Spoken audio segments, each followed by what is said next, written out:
to the candidate forum being hosted by the Leagues of Women Voters of Elgin area and Central Kane County. My name is Patty Lackman, and I am Voter Service Chair of the League of Women Voters of Central Kane County, and I will be your moderator tonight. Typically, we have someone from outside of our league moderate, but since I don't have any skin in the game here, I live in Batavia, and I vote in Batavia, and so I'm not voting for you guys. Sorry. The League of Women Voters is a nonpartisan organization that neither supports nor opposes candidates or parties for any office. The League's purpose is to promote political responsibility through the informed and active participation of citizens in government. The League has a long history of conducting candidate forums and is widely considered to be one of the most capable, nonpartisan organizations in that regard. Providing this forum allows citizens to become better informed about the issues facing their community and to become better acquainted with the candidates running for office. The League likens a candidates forum to that of a job interview. We're happy to provide this service for the community and for the candidates. The League of Women Voters is not responsible for verifying the accuracy of statements that the candidates make in this forum. That's up to you guys. Tonight's forum is being live streamed by BATV on their YouTube channel 1017 and will be available on both League websites and the Nonpartisan Illinois Voter Guide. We have Andrew and Audrey in the back from BATV. They're amazing. They go on the road with us, and they're from Batavia. I love them. So I feel like we should always pass the hat for BATV because they're so wonderful. At this time, I would ask that you please turn off cell phones and other electronic devices.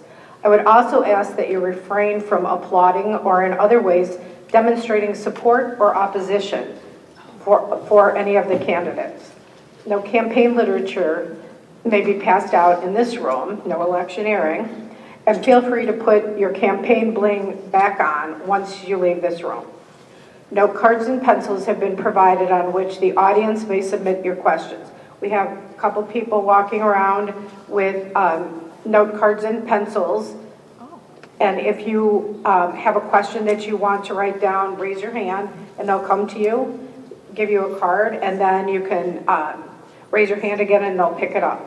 Questions will be screened only for duplication, clarity, and appropriateness for the office being discussed.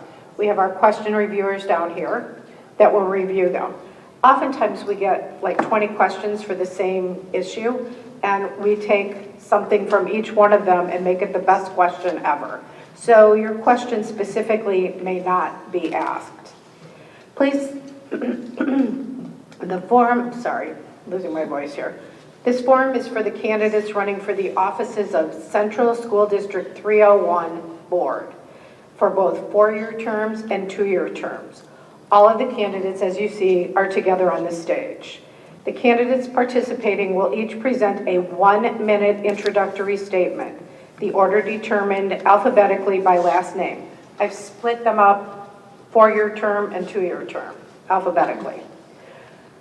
The questions will be asked and each candidate will have 1 minute to respond in alternating order. Closing statements in continuing alpha rotation will also be 1 minute. League of Women Voters members will keep time. They're down in front. Candidates, please notice them.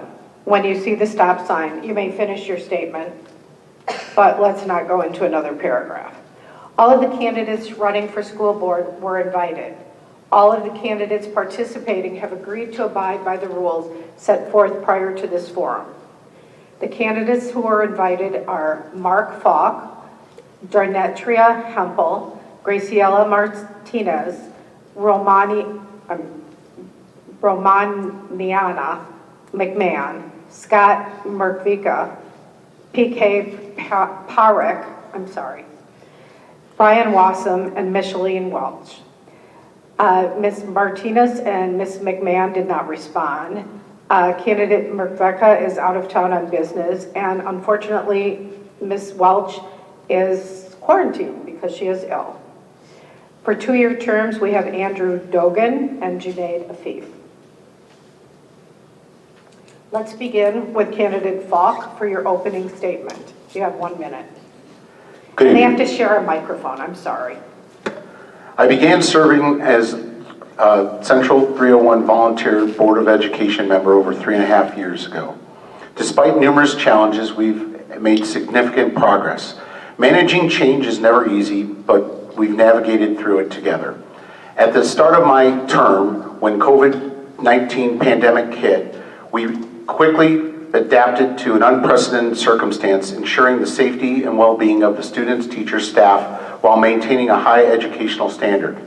The administration, board, and teachers worked collaboratively to maintain normalcy throughout the conditions presented. Throughout the new normal, we ensured the students remained at the top of our priority list. A major milestone of our term has been the ongoing referendum discussions to right-size the district. The initiative was launched to address the growing needs of the community and the student population while maintaining necessary resources and facilities.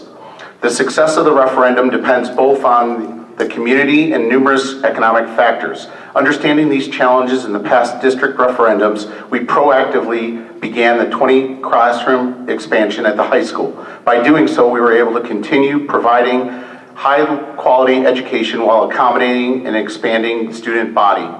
In addition to managing the pandemic and the referendum, we successfully finalized the contract that brought the teachers' compensation in line with competing districts. Knowing our teachers' hard work and dedication to our schools, it resulted in a contract that honors their dedication and commitment to the students.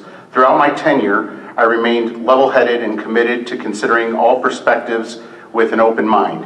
My dedication to integrity and my moral values have been steadfast, with the focus on always acting in the best interests of the Central community. My time on the school board has been a journey of growth, learning, and dedication. I'm proud of the forward progress we've made up until now and the positive impact we've made on District 301. Thank you, Mr. Falk. We'll go on to candidate Hemphill, and I guess everyone will get 2 minutes now. Good evening. Thank you. My name is Dornitra Hemphill. I've been a resident of District 301 for 18 years. I'm a wife and mom of 2 girls, high school and middle school students. I am passionate about education and lifelong learning. I am committed to supporting the growth and success of both students and educators in our district. I am deeply invested in the community. I currently serve as the president of the Central Education Foundation, which is a non-for-profit organization that provides resources and funding district-wide to all 7 schools. I am also currently a school board member, have been for the past 4 years, and became the president of the board. Thank you for having me tonight. Thank you. Candidate, I'm sorry, Parek? I can introduce myself. Thank you, Patty. So good evening, everyone. My name is PK Parek. I'm it's my first time running for office for anything. I've been a resident of our community for about 8 years. I moved here with my wife. We started our family here. We now have 2 kids, ages 4 and 7. And I started to get involved with our school district about 2 years ago when my older one entered kindergarten. And since then, I've gotten more and more involved, getting a good understanding of the issues and what challenges they're facing us, what we need to do. I'm running because I'm concerned about the recent trend in our school district, and I'm concerned about its future. I'm concerned about the district taking positions that in many instances seem to have been on the wrong side of the law. I'm concerned about millions of dollars being spent on a project that the voters voted down 3 times. I'm concerned about the math reading proficiency lagging other districts and math proficiency actually going down. I'm concerned about the high student-to-teacher ratios and the lack of special education resources and academic programs for kids who are advanced and for kids who want to take electives as they progress up through high school. I'm concerned about the low teacher retention, and it's lower than all the other districts in Kane County. It's lower than Chicago Public Schools. There's a lot that I'm concerned about, and I think that we need strong leadership on the board. We need a sense of urgency. We need fresh perspectives to tackle those challenges and to move our district in a positive direction. I bring to the board prior board experience. I've been a president of a board, a treasurer of a board. I'm currently the chairperson of a nonprofit that supports another school district in the Chicago area. And I also bring over 20 years of corporate experience, designing, implementing strategic plans, managing budgets up to $250 million, leading hundreds of people and motivating them, negotiating contracts, and also reporting to boards. So I have the experience of both being the executive and the person on the board. Thank you. Thank you. Candidate Wasson. Good evening, everyone. Thanks for being here. My name is Ryan Wasson. My wife and I have lived in the area excuse me, since 2017. We have 3 kids in the school districts, a first grader, a third grader, and a fifth grader. My wife and I are both really involved in the community. I coach youth sports, football for CYFL, T-ball for CDBL, and then I also coach rugby for Fox Valley Rugby, and my wife also coaches softball for CDGS. My wife and I are both very passionate about youth and their growth and watching them and trying to set them up for success, and that's the main reason that I'm running. I'm passionate about the youth in our school district, about our teachers, and I just would like to support them, and I would like to continue serving in that capacity. Thank you. Candidate Afiz. Good evening. My name is Junaid Afiz. I am an incumbent. I've been serving on the board for the past 3.5 years. I've lived in this district for about 13 years. All 4 of my children have navigated their way through this school district. My youngest is a senior, and that's one of the reasons why I'm running for the 2-year term. With my youngest daughter getting ready to graduate, I don't have any active kids left in the school. But because I've served on the district, on the Board of Education for 4 years, I believe that there's something that's still to be contributed, and that experience is going to be important to carry over into the next 2 years, and then still allow for new leadership to come in 2027. I've been a wrestling coach for the Rocket Wrestling Club for several years while my sons were a part of that. And in addition to serving on the Board of Education, I volunteered for a variety of different activities to help support the community in the school district.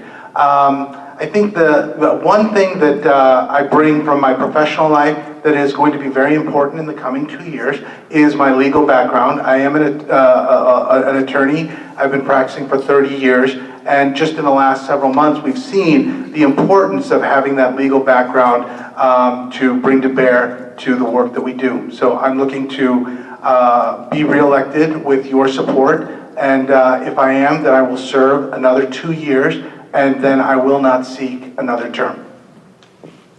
Thank you. Candidate Dogan. Good evening, everybody. Thank you for coming out tonight. My name is Andy Dogan. I've lived in District 301 for just about 10 years. I have a wife and a 4th grade daughter over at Prairie View. I've been an Elgin area resident for just about my entire life. I've served on both the Park and Rec Advisory Commission and the Planning and Zoning Commission for the city.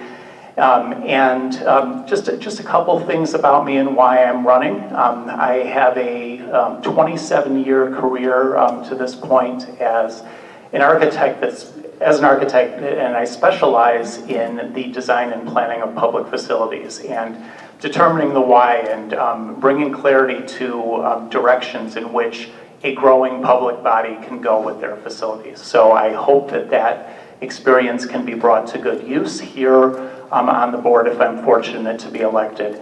Beyond that, my goal for running for the board is nothing more than putting student success and student outcomes above adult interests. Thank you. Thank you. And now we'll go to our first question, and we'll start with candidate Humpel. So pass that microphone back. Sorry, guys. Thank you. What would you see as your role in enhancing communication between the district and the community? Great question. What I would see in my role as enhancing communication within the community and the district, honestly, I think it's something that's long overdue. We need to make sure that we are making sure people are informed as far as within the community of what are the different things going on. On the board, we should do a better job of explaining things to our community members so that they understand the process and why we're coming to some of the procedures that we are. We need to do the same thing within schools. As we're making decisions as board members, we need to make sure that we're collaborating as board members, but also making sure to be transparent and explaining our reasoning for doing some things. I think that's lacking today, but I think I'm hopeful that we're actually going to do a better job with that going forward. We need to make sure that our community understands why we're coming to the decisions that we are and how it will better our students. Thank you. Candidate, apparently there's like a delay in this, sorry. Candidate Parak, same question. Thank you. You asked about enhancing communication with the community and the district. Coincidentally, I made public comment at yesterday's special board meeting on this very topic and provided an example of an opportunity that's upcoming for a board decision where there has not been much engagement with the community, with impacted parents, or with teachers. And I called on the board to change the operating style in the district, to actually seek input from parents, from teachers, from experts on subjects at hand before taking decisions and before sort of fully considering recommendations. And I gave them 5 examples of important issues facing our district in which it would make sense to do that. I'm hopeful with the recent changes in leadership that the board will take the recommendation and we'll see a change. But certainly if I get on the board, I will advocate for that. Candidate Wasson, same question. I think the role of a board member is, communication is paramount. The role of a board member is service, is to serve the teachers and ultimately the students, and also to serve the community members, and to work as a liaison between the community and the school district. And so I think it's extremely important, and communication has to be paramount, and there has to be transparency between the board and the community, and also, as one of my colleagues said, the district as well, and the administration and the teachers. And if I was elected as a board member, that would be one of my main goals, is to make sure that communication is flowing both from the board to the community, but also allowing for that feedback from the community, from teachers and from students to come to the board as well. Thank you. I think that the role of a board member in communicating with the community is one of an elected representative. It's something that we haven't done historically, and it's something that we need to start doing more of. As an elected member of the board, we have a responsibility to the constituents, and those constituents are all the people who are served by the district. So it's the kids, it's the parents, it's the teachers, it's the taxpayers. And so what we need to do is create opportunities so that when PK sends us information about a program, there's a forum where we can respond to that and we can have a dialogue. Because otherwise, it's just a one-way street where we receive information either via email or public comment, but then we don't have an opportunity to really think together. Thank you. I agree with many of the things that my colleagues on the stage tonight have said. Just a couple other thoughts here. I am also aligned with the notion that our board needs to engage in more active and intentional listening to the community, both inside of board meetings and outside of board meetings. So creating opportunities for the board to hear the community's concerned outside of those formal board meetings, I think, is very important, in addition to the public comment that we currently have. The other kind of communication that I think our district is sorely lacking in at the moment is communication from staff and administration to the board, making sure that the board has the information they need to make the best possible decisions for our students. Thank you. Candidate Falk, now you get to answer the question. So enhancing communication, one of the things that we had prior to the pandemic was a town hall. That gives people the opportunity to speak and for us to respond. We were in the process of making sure that the town halls are redone and put out there to the public. I, for one, am out in the community a lot, so I hear a lot about what's going on, and I'm very communicative to the administration office, which is also putting that out, as well as listening to the teachers. So I think town halls are great, and I think that putting out the facts is another thing. So thank you. You got it. You get how this works now. Okay, next question. One role of a school board is to develop policies for the district. Are there existing policies of which you disapprove? Do you have any suggestions for new policies? Let's give this 2 minutes. Yes, I actually sat down again and started rereading the board policy book, starting with section 2, which is the organization of the board.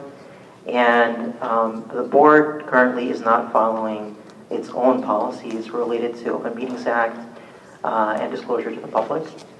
So I think that that is something that we need to close the compliance gap on.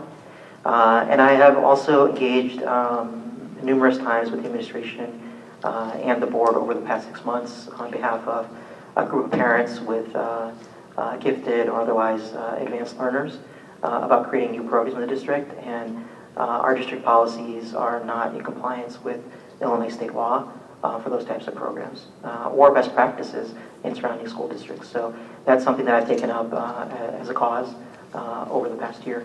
And I think that what we print to do is to take a look at the entire policy book and either revise it to reflect the board's practices in compliance with law or to fill in the gaps in comparison with what our school districts do.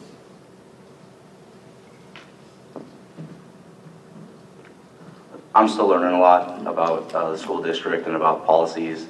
There aren't any policies right now that come to my mind that I don't approve of at the school or within the district. What I would say, and kind of going back to what we talked about a little bit earlier, I would like to see some policies put in place that allow for our teachers to be able to come forward and talk about struggles that they might be having in their classrooms or things that they need without any fear of anyone looking at them in a negative light. So I don't know how that would work, but it would be nice to have a way where teachers who are in the classrooms with our students, who know the daily struggles that our students have, and who are going to be our best resource to find out how to fix that. I would like to have something in place where those teachers can have an open conversation with board members, with administrators about what they need and ideas on how we can help them.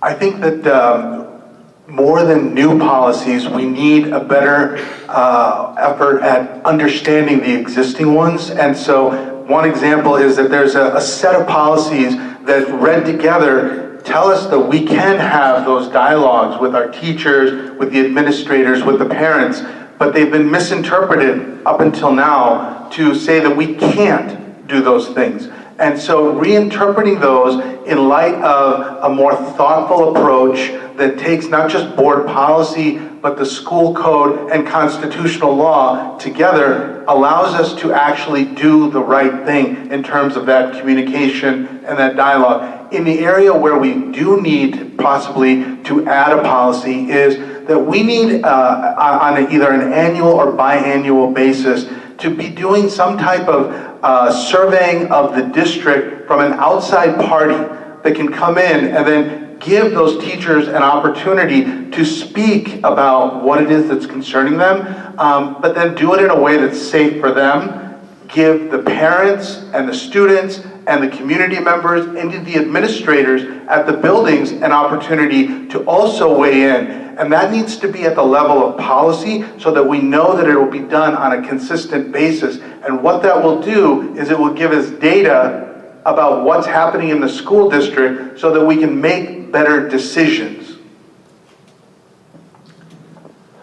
Thank you. Once again, I agree with a lot of what I've heard from the other candidates so far.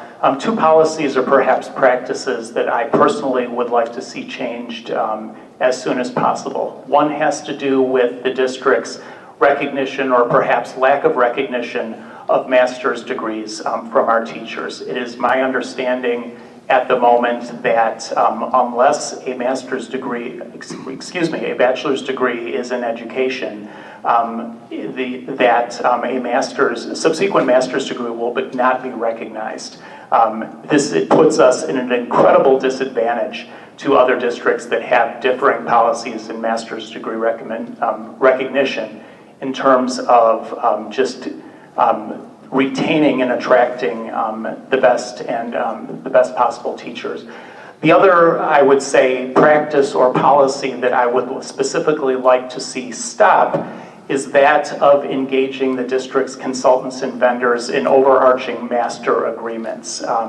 This is what happened with the high school. There was no new separate contract drawn for the architect to put that project together. It was difficult for the community to understand what their contract or role specifically was. So I would propose a new policy, or at least practice, that every single professional service, even with a repeat service provider, would be subject to an entirely new agreement that goes before the board for a vote and approval. Thank you. All the way down to the end. Thank you. We review the policies at the board as often as we can, or if there's needed to be a change. So those policies are reviewed and they are looked at. As far as the policies regarding master's degrees, those are something that if it's in their area of focus, we do support. But if someone's going to do a master's degree outside of that area, that's where the look goes deeper. So we do that, and we also analyze policies and review them consistently with the admin. So those are done. Thank you. I would say that I don't disagree with the fact that we need to look at our policies a little further. That's something that Jay and I are actually doing right now. I don't disagree that there is something to be said about looking over things, making sure that they are up to date. I wouldn't necessarily agree with that we're out of compliance or that we are going against state law, but I will say that I think some of our policies could be enhanced. I would further go on to say that I think that we may want to explain our policies a little bit better to the public so that there's a better understanding of why some of the policies are in place and what they mean. Even further from that, I would say that with us getting a new interim superintendent in soon, that we will have another cursory look at some of these things on what our district's been doing, what are the things they've been seeing from other districts that will kind of help with this process of looking into how things can be different. So I'm definitely hopeful with that we will see some policy changes or more so enhancements, but I am definitely a proponent of, I wouldn't necessarily say that we should always say this is how we've always done it. I think it's going to be very important to look at some of the things that we're doing and possibly make some changes and be open to that. Thank you. Thank you. Next question. Kind of on the same line of what you just touched on. What steps will you take to support and retain quality educators? Really good question. I think that goes back to, again, open communication and open dialogue with our teachers. I think that we need to sit down with them and have, like my colleague said, have some sort of open forum where we can sit and listen to what they have to say. I know that they have a lot of concerns. I know that they have a lot of really good ideas. Again, they're the ones that are in the classroom every day with our kids. They're the ones that know our kids the best. They're the ones that know the struggles that they're having.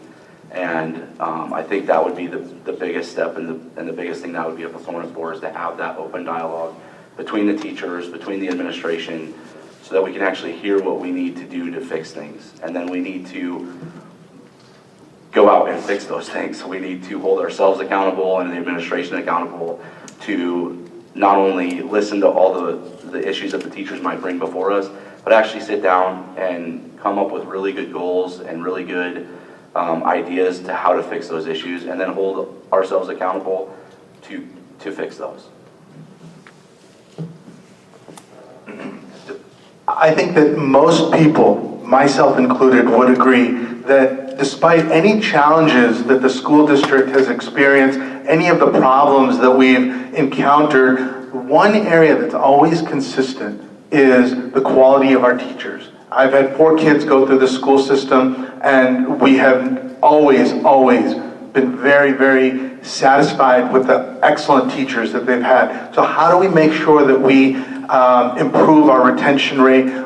That's where we've got to have that dialogue with our teachers to understand what it is that's keeping them from staying here longer, how we can change this district from being a stepping stone to being a place where people want to come and stay for the long haul.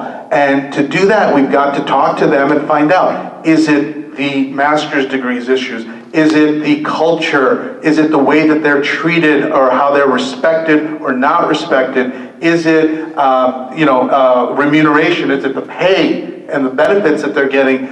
Those are the things that we've got to address. And you do that with that open line of communication. But for so long, we've heard from the CEA that teachers are afraid to come forward and speak their mind. So we've got to find vehicles to give them that opportunity to speak their mind, because we as a board, whomever gets elected, can't make those decisions on how to improve retention if we don't actually know what the root cause of the lack or the low level of retention really is. We can surmise that it's this, that, or the other, but for us to make good decisions, we should have accurate data, and that communication is how we're going to get that. Thank you. A few other thoughts that I would add here, in addition to the need for just really great open lines of communication. I think teacher retention just starts with very simple conversations that ask our teachers, what do you need? How can we support you? And then, as candidate Wasson said, living that as a board and holding ourselves accountable to make sure that whatever those issues may be are things that they see us addressing. Mr. Afif is entirely correct. We have wonderful teachers here in the district. They are truly the greatest asset that we have here, and they are responsible for the success of our students. We need to support them better, and that starts with listening, and that support that continues with our teachers feeling heard, feeling seen, and seeing the board step up and be accountable to do what we can to make them successful. Thanks.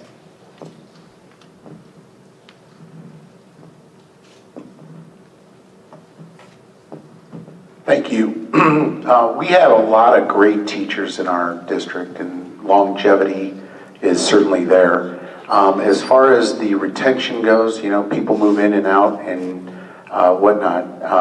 But one of the things I will speak to is recently the administration was doing a listening tour, and there were a lot of positives that came out of that. And then there was some mixed reviews. So if you look at one side of the coin, you're hearing from the union about the way that teachers are being treated or whatnot.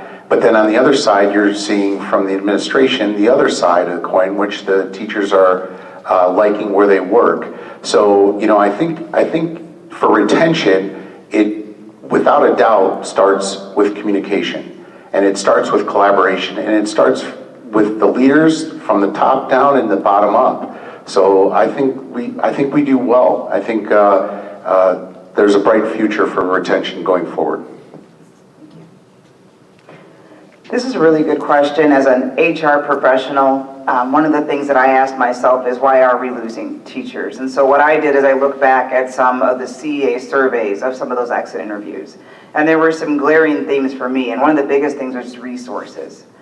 These teachers need resources to be able to do their job and to be able to create a foundation for our students. The other thing that I noticed is they want to feel valued. They want to be heard. They want to be collaborated with. Some of those teachers that left, they weren't feeling that. And so I think that's something that we need to listen to a little bit further and understand. The other thing that they need is mentorship and development. They need support. And so a lot of these teachers did leave us for that reason. So I think we need to kind of hone in on some of the things that we've already been told and figure out solutions to help so that we can retain more teachers. Thank you. We can support retention of quality educators by making sure that they feel respected and valued. And being respected and valued, that means resolving the pay inequity issues, such as the one that Andy mentioned a few minutes ago, making sure that our overall pay schedule is competitive with surrounding districts where many of the teachers reside and are looking at opportunities. It means that we need to reduce the morning administrative meetings that are sometimes perfunctory or unnecessary, and interrupt the teacher's ability to prepare for their day with the students. We need to incorporate their input in significant decisions around how the district will be operated. And we need to reduce the student-teacher ratios and increase the special ed teachers to alleviate the burden that they have every day. Beyond that, we need independent surveys on teacher sentiment on a regular basis so that we're getting the information directly from the source. And we need to invest in professional development.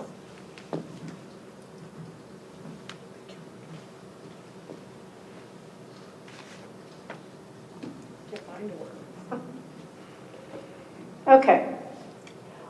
What are your thoughts on the fiscal strength of the district? How do you think the district should prioritize spending? For example, should a parking lot be considered? Start with you, candidate Afif.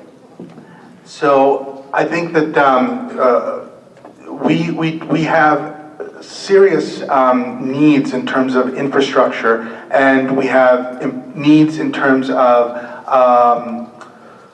teachers in SPED, in special education. We have needs in terms of the gifted program, and all of these things need to be, they're all important, but we've got to find a way to balance how we're going to spend finite dollars to achieve the best outcomes and equity in all of those areas. And that is something that we need to work on collectively to figure out where those dollars need to be spent. A lot of times people come to us as a board and say, this is really important to me, and I respect that. And others will come and say, this is really important to me, and I respect that. The challenge is to find a way to balance those things one against the other. Thank you. I agree with the need for balancing all of our needs and putting a plan forward. Just a couple thoughts in this regard. You asked specifically about a parking lot. I assume an example. Parking lot at here at CHS. That's something we did get soil borings for. The district got soil borings for. It does appear that that is a feasible proposition. And it is worth looking into to see what those costs would be and what exactly is needed and the benefits that would give us. You know, it is very difficult for those of us who have been watching the last 24 months and seen a $5 million land purchase and $4 million in architectural services to believe that there may not be any other money left for those kinds of needs. So looking at a balance, making sure the board understands what funds are available and just making good decisions will be very helpful. Thanks. Thank you.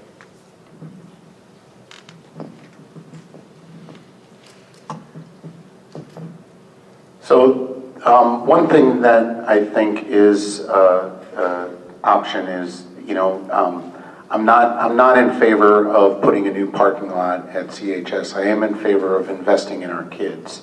I think that, you know, as one of the members on this panel said, you know, purchasing a new property, that was the right decision at the time, and I think going forward it's going to continue to be the right decision because it will give us the ability to put buildings in the middle of our district.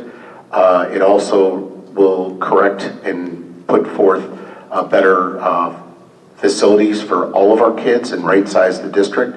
But I believe in, you know, spending it on the kids, and I certainly don't believe in spending it on a new parking lot. We pay for buses, and buses are fine to transport the kids. Thank you. Thank you. I think that we need to prioritize. There's a lot of needs. And I think what we need to figure out is what we can tackle. There's a very long list. I understand your sentiments on the parking lot, but I really think right now we really need to figure out our space.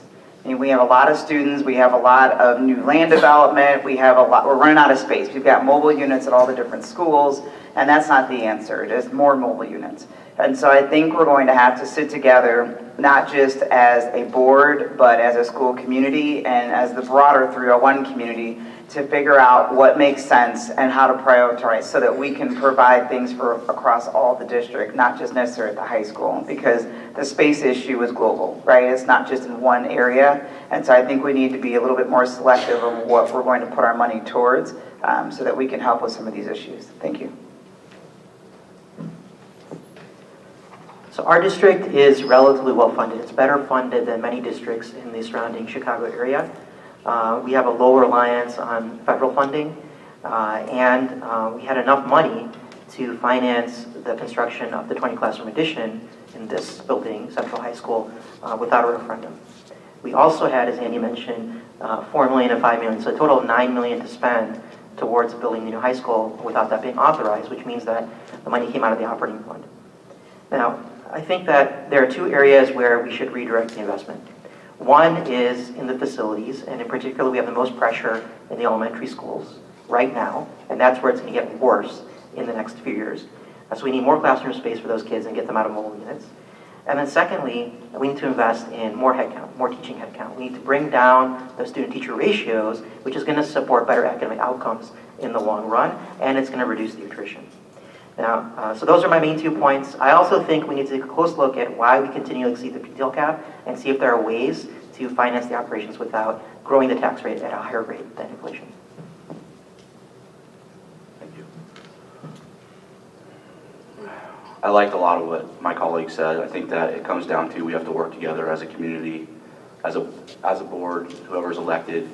And not to sound like a broken record, but I think we need to go back to the people that have the most knowledge based on what our biggest problems are in the schools, and that's our teachers and our administration, to ask them to come together collectively with us to, like my colleague says, prioritize what our greatest needs are. And we've heard a lot of the needs that I think all of us have heard over the last couple of years. Space is one, special education is another, parking space is one, and I think what we have to do, because we don't have unlimited funds, we have to come together as a community, as a board, as teachers, and even some of our students maybe, and listen to them, hear what their top priorities are, the things that they really need, and then come together and set goals in place to tackle those financial needs and prioritize those.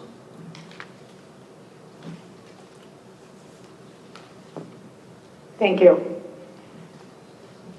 Starting with candidate Dolgan. Are there steps or programs that you support to address mental health issues in the district schools? Absolutely. This is a great question, and I think in general, our children have more stresses and more external influences competing for their time and attention than they ever had.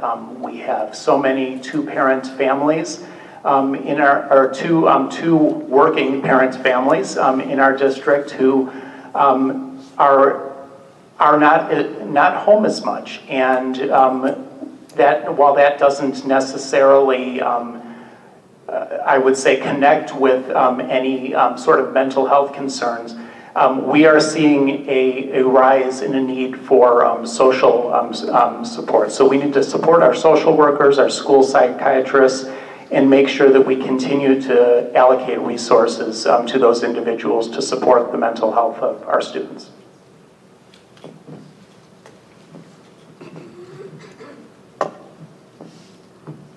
Thank you. We do have resources at the school that help with that, but it also starts in the house. And I think that parents, that's their job to be on the lookout for any things that are happening with the children. I certainly think that our resources within the school, though, are excellent, and people just need to come forward. So that's what I have to say on that. Thank you. I will definitely say this is kind of near and dear to my heart as an HR professional. I deal with this daily. I would say when it comes to the social workers in our schools, they're inundated. Since COVID, a lot of our students are struggling. And honestly, some of our educators are struggling. Recently, I asked what sort of, remedies or measures do we have for our educators and staff, and we don't have as many as we could. So I definitely think there's some opportunities there to be able to help and support our educators and staff, as well as try to help some of those social workers within our schools to help to combat and help our students. I think there could be more development and learning. This is something that is going to probably just continue to happen for us, and so we need to make sure that we've got those resources in place to help not only our students, but our educators, admin, and staff as well. I have 4 thoughts on the question. The first one is that we need more effective methods for social emotional learning starting in elementary school. The second is that we need to make sure that there's parental engagement and communication with parents before things become significant issues. The third is that we need to review the staffing needs and resourcing in this area, not only for the teachers in the classroom, but the other people that support in the staff. And then fourth, we need to publicize the other community resources that are available, the local organizations that can help in these areas. It's not only the school district, it's not only the parents, but there are a variety of things in the county that are available to help with these types of issues. It's such an important issue, and I think, and I'll just say this, I think that our teachers already do such an amazing job with our students. I've had 3 kids in the schools, excuse me, and all 3 of them have had different struggles throughout the years, and the teachers have made all the difference for them during those times. So I think they do a tremendous job with what they have, but I do think that they are completely inundated with work, not just regular teaching, regular classroom activities, but also but also dealing with special needs or mental health issues. And I think that we need to, again, come beside them and support them and ask what they need and listen to them and truly listen to them, because they're the ones they spend. Yes, I do agree that parents need to be involved, but teachers spend more time with my kids on a daily basis during the week than I get to. And so they have a really good gauge as to what my kids are struggling with in the schools, and I think we need to support them. This is an issue of equity. It's something that we sometimes think of as a bad word, but at the end of the day, we have this group of kids that go to our schools, and different kids come into our school buildings with different needs. And if we're going to ensure that each of the kids that we are educating are able to go through this process and come out at the other end ready to go into the job, in the workforce, go into the military, go on to college, whatever, then we need to make sure that they're getting what they need in order to achieve. And that's an issue of equity. And so, yes, families are absolutely critical. Yes, there are resources outside of the schools, but for anybody who knows about mental health issues, the resources that are outside the school are overtaxed. There are long waiting lists. So we have to address that issue here because it's, again, a matter of equity.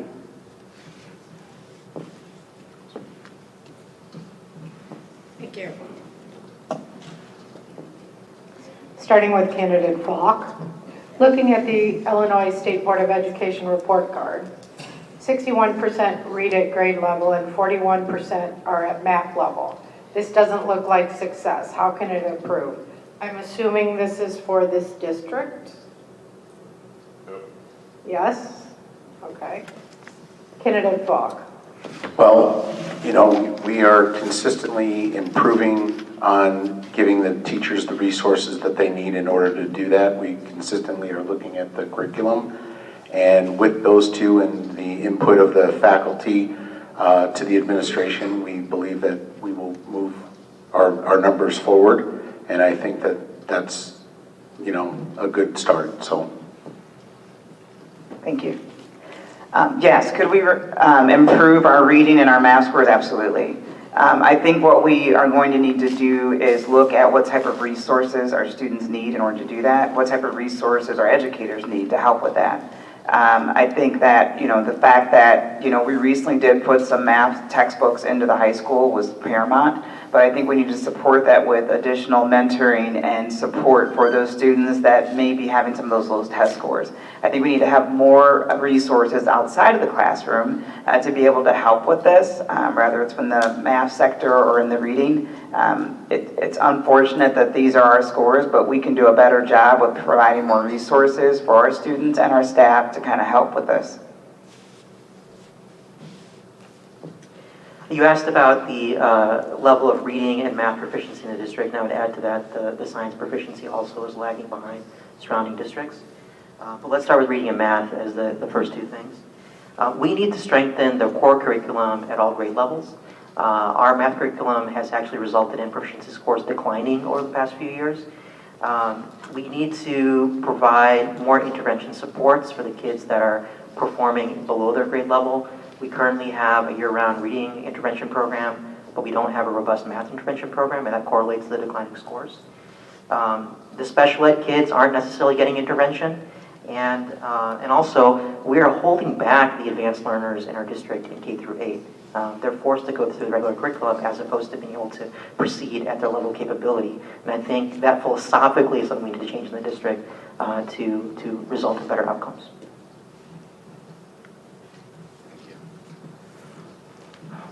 One thing I've learned at being a dad and a youth coach is that every kid is different. They all learn differently. They handle instruction differently. Some advance a little bit quicker and then slow down. Some are slow to start and then take off.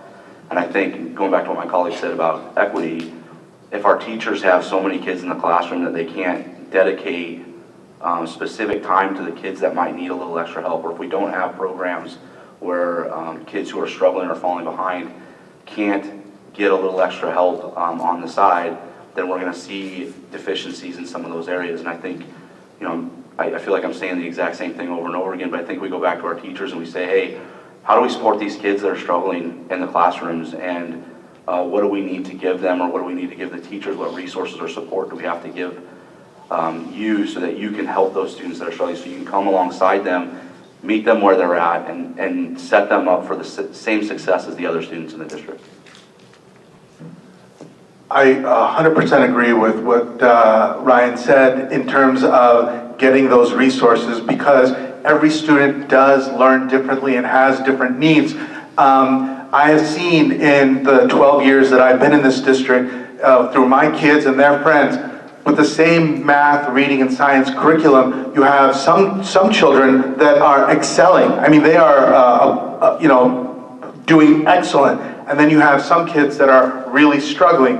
And one thing that I've observed anecdotally is this, that where some kids are able to go outside of the school and get the extra help that they need, they can make up the difference in their particular needs and build on that and succeed. But not every student has that ability. And again, that comes down to equity. We need to be doing that in our schools so that it's not just the kids with the resources that can make up the difference. And at the end of the day, it's got to be our teachers that are telling us what we need to do to fix that. Thank you. One of the words that we always hear around addressing potential solutions to address flagging test scores is individualized, the word individualized or individualization. So as my colleagues here on the panel said, meeting students where they're at. This really, as many of us have said, comes down to providing resources and support. Resources for our students both in the classroom and outside of the classroom to supplement what their families may be able to help them with, and resources and support for our teachers in terms of a consistent curriculum that is not constantly in flux, and support to make sure they have all the tools they need to take on a growing caseload, to make sure that our students receive that individualized instruction to meet them where they are. Thank you. Starting with candidate Hemphill, is the district doing enough to conserve energy, reduce waste, and promote sustainability? I would say yes. I don't have any evidence that we aren't. I would say that we are definitely in line with what the state regulations and standards are around that. I don't have anything to base that we're not, so honestly, I would say yes.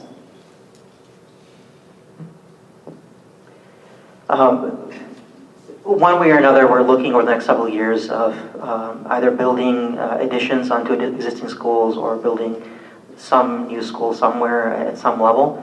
And when we take on those projects, I think that we should make a concerted effort to incorporate sustainable design principles that will lower the energy consumption need and improve the longevity of the buildings.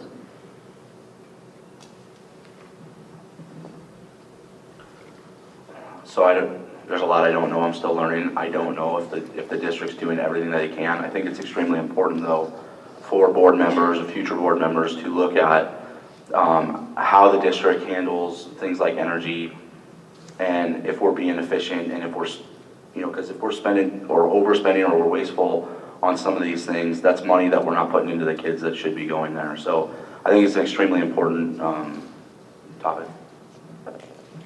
These are issues that we do discuss, and these are issues that we do address within the school district now, with the need for more space, with aging buildings, and adding new infrastructure. This needs to continue to be a priority as part of the planning when you are expanding or building new facilities. So yes, it's something that we are addressing now, and it's something that we need to continue to be cognizant of and vigilant about so that we can continue to improve on these areas. I know as an architect that works on public facilities that there is a certain degree of environmental sustainability and energy efficiency that is required just to get a permit for a building, and I do know that the district is doing that in its recent projects. Having said that, I think in the future, to address our future space needs and for the infrastructure work that we know is coming to address our space shortages, I think we can go much further. I think we can look at ways to not only promote energy efficiency, but also use these new building projects, these new schools, these new additions, whatever they may be, as vehicles not only to save energy, but to educate our students on the value of being good stewards of our environment. And I think these projects and these new things that are built can also be sustainable in the sense of enhancing student outcomes and quality of life.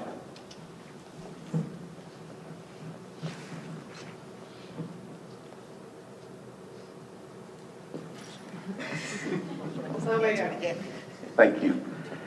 Yes, we are doing everything we can. We maintain our buildings, albeit they are starting to get old, but we do have a maintenance plan, and we are maintaining them the best we can.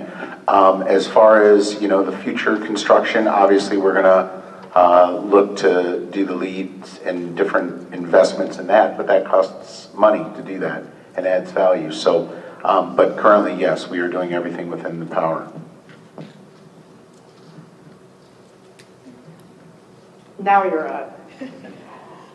What do you view as the role of the board regarding classroom curriculum, books, and other educational resources in the district?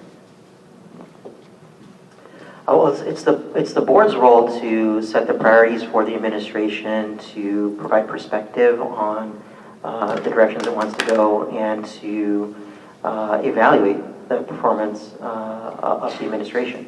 So the board's role is really an oversight and to ensure that the resources are in place, that the curriculum is strong, that it's achieving the educational outcomes that we've set for the district, and that all those things are working together to achieve good outcomes. I think the board is ultimately accountable for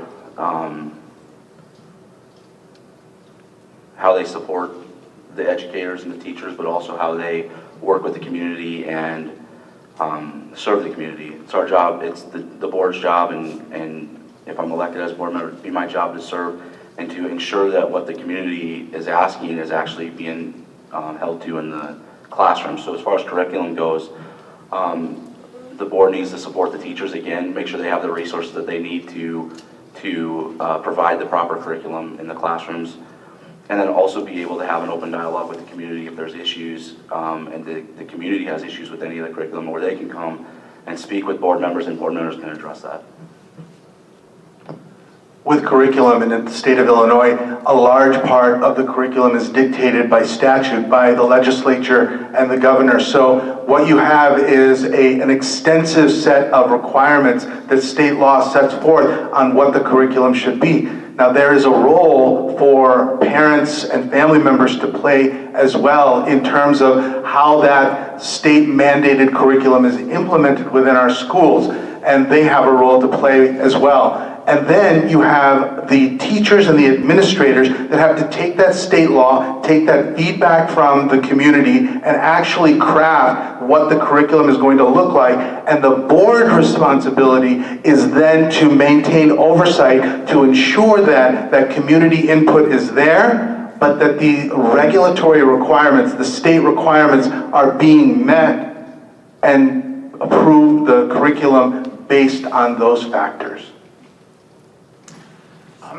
Such an excellent point by my colleague to mention that so much of our curriculum is driven by requirements at the state level. So we certainly have to honor those. As my colleagues have also said, it is also our job as board members to have the pulse of the community. We were elected by the board to be the community's voice. We need to make sure that the community's priorities, to the extent it's compatible with the laws we have to follow, are implemented by our staff, our superintendent, and our teachers in the classroom.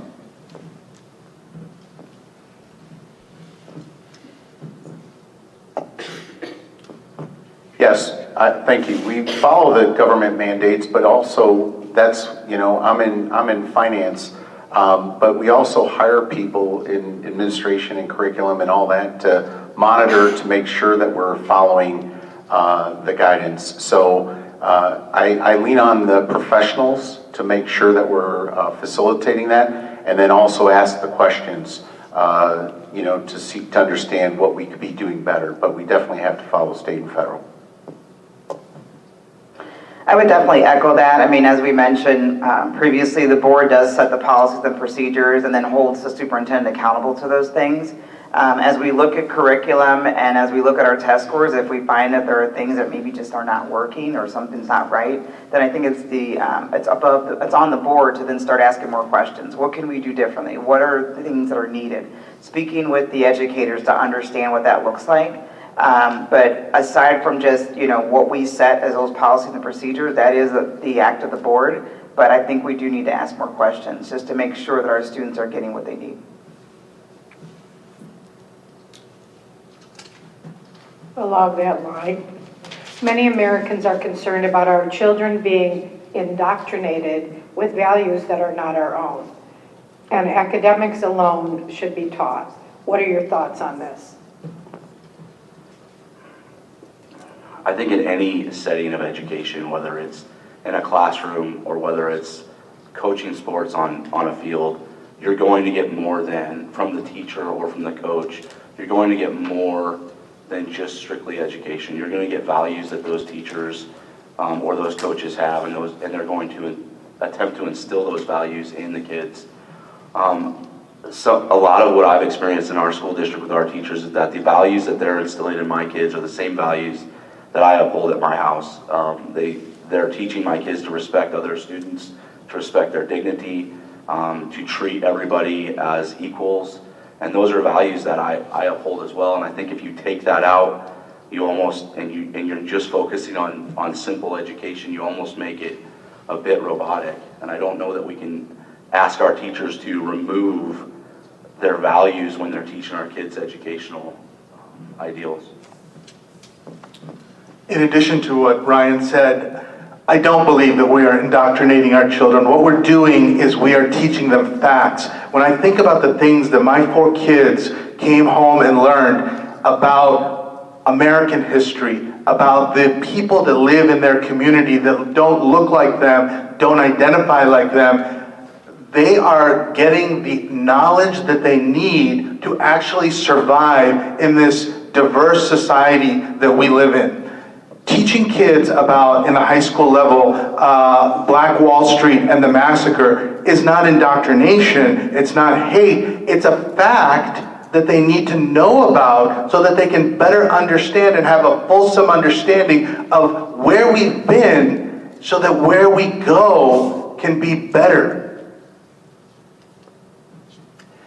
Thank you. We're definitely getting into some words and terminology that can be really loaded and can almost have a gotcha response, no matter what your response is.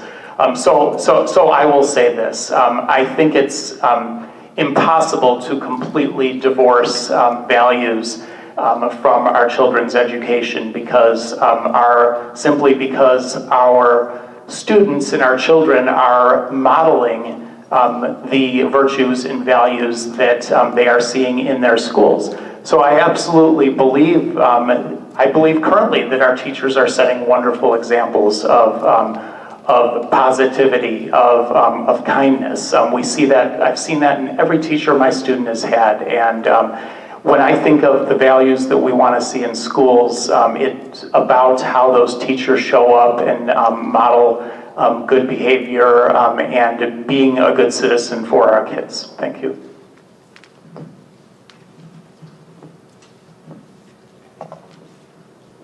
Again, I'm going to say that, you know, everything starts at the home. So the home and the teachers collaborate.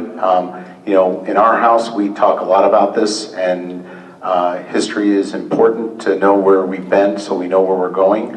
I don't disagree with that. No, I think it starts at the home and it just goes into the classroom as well. So. I don't disagree. I think that what we're trying to do with our educators is make sure that we're instilling respect, collaboration, and fairness within our schools and within our classrooms. As I've sat in some of those classrooms and seen some of what our educators are doing firsthand, that's some of the values that I'm seeing. I'm not necessarily seeing indoctrination of their certain values.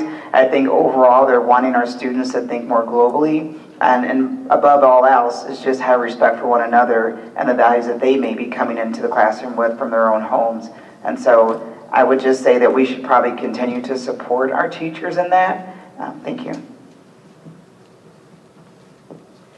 It's important that as a district that we provide not only high quality academic education, but that we also prepare our kids for whatever they want to do next in life, whether that's go to college or join the workforce. And also to prepare them to be good citizens. And so I think the role of the school district is to help instill American values. It's to instill a sense of ethics, empathy, openness and respect, teamwork, resilience to adversity. They're all going to face adversity at some point in life. And I think also very importantly, to teach the kids in a way that instills in them a lifelong love of learning.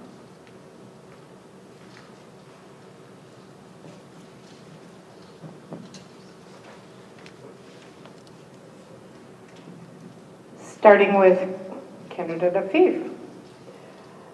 If the federal government gets rid of the Department of Education, what will the Board of Education do to help protect our most fragile students and services they are provided? So the good thing. Got a magic wand? The good thing is that so much of what happens in our schools is dictated by local government, by the state government. So a lot of our curriculum, a lot of our requirements that protect our most vulnerable students and every other student is based on state law. Now, what the federal government does is, through the Department of Education largely, it serves as a clearinghouse for civil rights violations. It provides funding. So if we get rid of the Department of Education, then that funding is going to be limited potentially, and that's going to be a challenge to the most at risk in our community, and that's going to be something that we're going to have to grapple with, not just in education, but with our elderly, with our food insecure, our homeless. So if we go down that path, we've got very big issues to deal with. Thank you. I do share my colleagues' concerns about the potential unintended impacts of such a move if it were to happen, particularly with regard to funding for our most vulnerable learners. I think that we need to, fortunately, at the state level and here at the local level, I think we do have strong protections in place to maintain the quality of education, the quality of a good public education for all of our students, but particularly our most vulnerable. And I would certainly hope in this situation that that would continue given that strength in our state.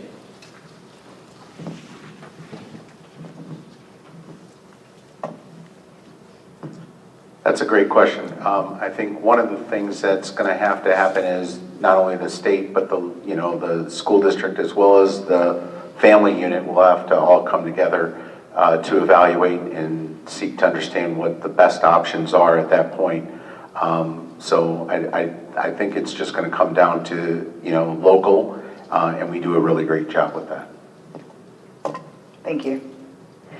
I think this is definitely a deep concern of all of ours, as we don't necessarily know where we're headed with some of this. I would definitely say that we do have a very strong state level government, and so I feel like we will have some protections in place there. I don't disagree that moving forward with some of these decisions that are made at the federal level, we will have to collaborate as a community to better understand how we can help to protect some of our students that are at risk, since we may not have some of that federal funding going forward. So I definitely think there's going to have to be some collaboration going forward amongst all of us. As I mentioned earlier, we as a district receive only a very small percentage of our funding from federal sources. That funding is to offer programs for some of the most vulnerable students. And if that funding is disrupted, we'll have to find other ways to finance that from the operating budget.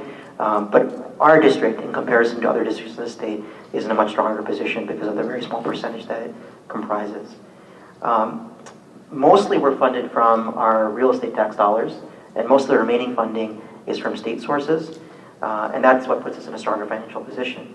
I think the more significant concern is that the Department of Education plays a role in oversight and enforcement of the protections for those vulnerable populations, and if they no longer do that, if there's not a federal agency that takes up the mandate of those federal laws, then I think it's likely that the state of Illinois will do that. We already have in our state protections that exceed the federal standards, and I fully expect the state of Illinois will step in and kind of supplant what the federal government does.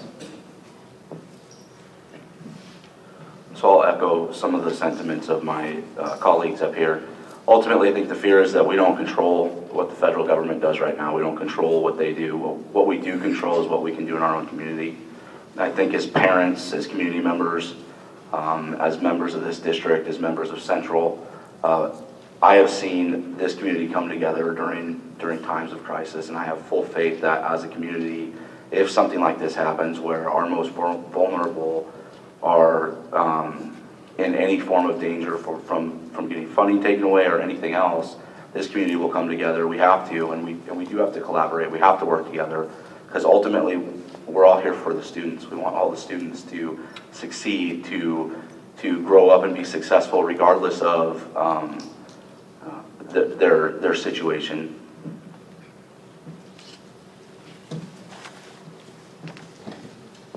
Thank you.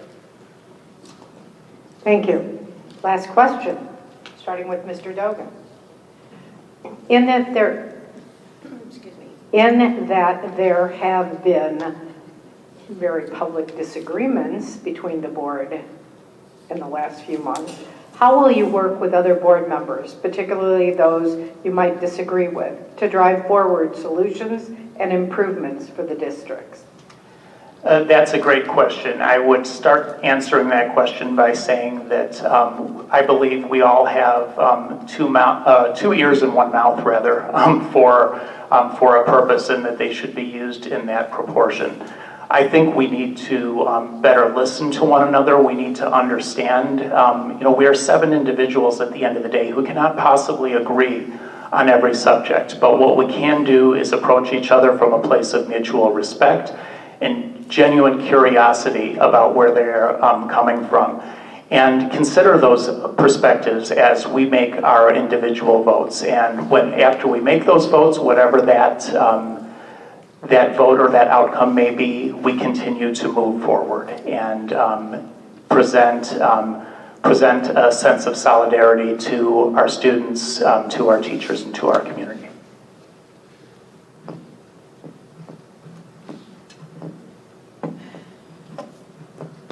I think it starts with a firm resolve. I think trust and firm resolve, as well as hearing what the other board members are, but also seeking the truth as to what both sides are there and making an educated decision as you move forward. So I think trust is a big thing, and staying firm in your resolve. Thank you. Personally, I think that some disagreement amongst the board is not a bad thing. I think it challenges us. I will say that, we've been told in the past that we always seem to agree on everything, and we don't. But I think that it's good, especially with us coming from different backgrounds. We're going to have some dissent. We're going to have some disagreement. And I think it's healthy. It challenges me to think differently than where I'm coming from, to hear what other board members have to say that are different opinions than my own. I definitely think that we need to collaborate more and listen to each other along with that, and obviously have a deep respect and trust for that. But I definitely do say, we're not going to always agree on different things as the board, but I think that's good, right? Because again, that challenges us to think outside the box and think differently than where we're coming from. And so if anything on this new board, I hope that there is more of that, in the sense of just asking each other more questions and not necessarily going with, the yes vote. I agree that varied perspectives are beneficial to improve each other's understanding, the impact of decisions that we might make, to improve each other's ideas, and to make prudent decisions. The board does not need to have consensus. A board with full consensus is probably not having effective discussions. But the board does need to abide by decisions made by the majority. So I think the role of the board is to have those discussions, and at the end, if there's still disagreement, that's okay, but we have to commit to the decision of the majority. Yeah, to echo some of the things that my colleague said, I think it comes down to respect for your colleagues, respect for other board members, understanding that everybody that wants to be a part of this is here for the kids. The goal is to do everything that we can to support them and to do what's best for our kids. But to have respect for other board members, for other perspectives, for other backgrounds, for other cultures, when we come together, to be able to listen to, not just hear what they're saying, but actually listen to what they're saying, why they're saying it, and come to either a mutual agreement, or like my colleague said, sometimes it's okay to have a disagreement and to agree to disagree. But I think that we have to be respectful of each other. We have to and we have to work together ultimately, because if there's fighting amongst the board, the kids aren't winning. The important thing is for the board to collaborate with each other and to work based on facts and follow rules and policies and laws. And if we can do that, then we can put personalities aside, because it's not about maintaining cohesion of the board, it's about collaboration. And when you see the rules are broken, or when you see that something is not being done right, it's collusion to just gloss over it and not address it. So it's important for us going forward to focus on facts and issues and not individual personalities, and make our decisions based on what's best for the kids and for the district. Thank you. All the way to the other end. We'll start our closing. Have you ever been in a jury, on a jury? I mean, that's really kind of rough. And they all have to come to an agreement. You guys can at least talk about things and vote on things, so I think that's awesome. We'll start with candidate Bach, and you get up to 2 minutes. Thank you.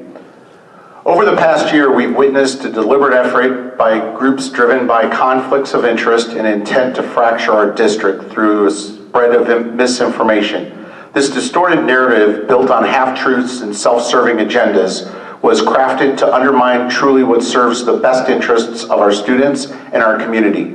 Tonight, not different from over the past several months, we've endured relentless negativity. This is not a way to achieve meaningful change. The focus on the negativity, not the progress, solutions, and best interests of our students. Instead, it's driven a perceived sense of power, self-interests, and blatant efforts to dismantle the very system that has made this district a model of excellence, one that many of us strive to be a part of. It has been my honor to serve as a volunteer in this district. However, let me be clear, I will not serve another term alongside those who determined to dismantle everything we've worked so hard to build. In the past, despite our differences, there was a spirit of collaboration, mutual respect that led through thoughtful decisions and meaningful progress. Sadly, with the current board, there is no spirit, no longer seems to exist. Greed and desperate need to cling on to the power of systematically destroyed opportunities for the future collaboration. If this leadership falls into the hands of those that are oblivious to the demands over the well-being of Community Central School District 301, we will lose what has made this district a true community. 301 deserves better leaders committed to our students, not to prioritizing politics and personal agendas. The consequences of the false, misleading agendas are very clear. With the resignation of our superintendent and taxpayers, we will now face financial burden of replacing a vital leader who has had over 20+ years of experience in investing in our students' future. The future of our children and the students is far too important to let this unchecked path continue. The way forward lies understanding respect. You've gone over 2 minutes. Thank you. Candidate Hemphill. Thank you. Closing. I am committed to ensuring that our schools provide the best possible education and opportunities for all students. As a dedicated advocate for our community, I believe in fostering collaboration and strategic decision-making to support students, teachers, and families. If re-elected, my 4 years of board expertise will help to support and lead the new board as we continue to drive positive change for our district. Thank you. This is a very important school board election. We have the opportunity in front of us to change the direction of our district and to move it forward towards being the best school district in Kane County. And we're fortunate to have 11 candidates for 4 roles. I mean, when is the last time that happened?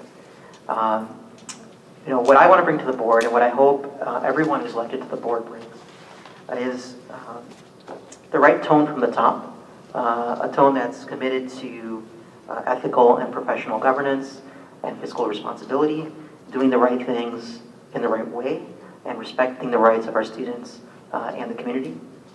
I would like every board member to be focused on improving academic outcomes, and that means strengthening our curriculum, getting those student-teacher ratios in line, putting the things in place that we need to really help our kids achieve their potential. And I also think that it's important for every new board member to bring an open mindset, an openness to integrating other people's ideas and improving their own ideas, and to act with a sense of urgency. I sure hope we're not sitting here a year from now talking about kids in mobile units and teachers being dissatisfied and having the lowest retention in the county. I think we need to bring a sense of urgency to act on the issues that we're facing. Thank you.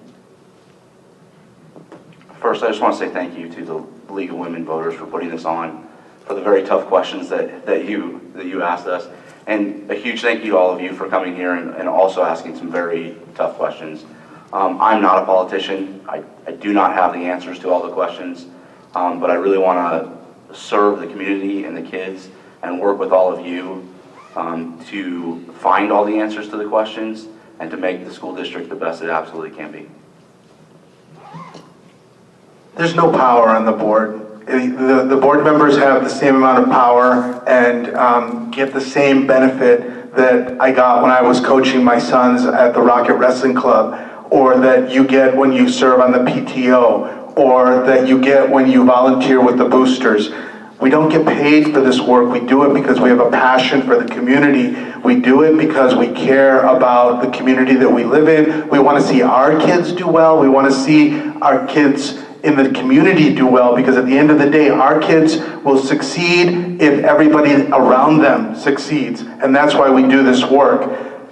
In this past 4 years, I've tried to serve with honor and with distinction and with a commitment to doing the right thing, even if it's hard.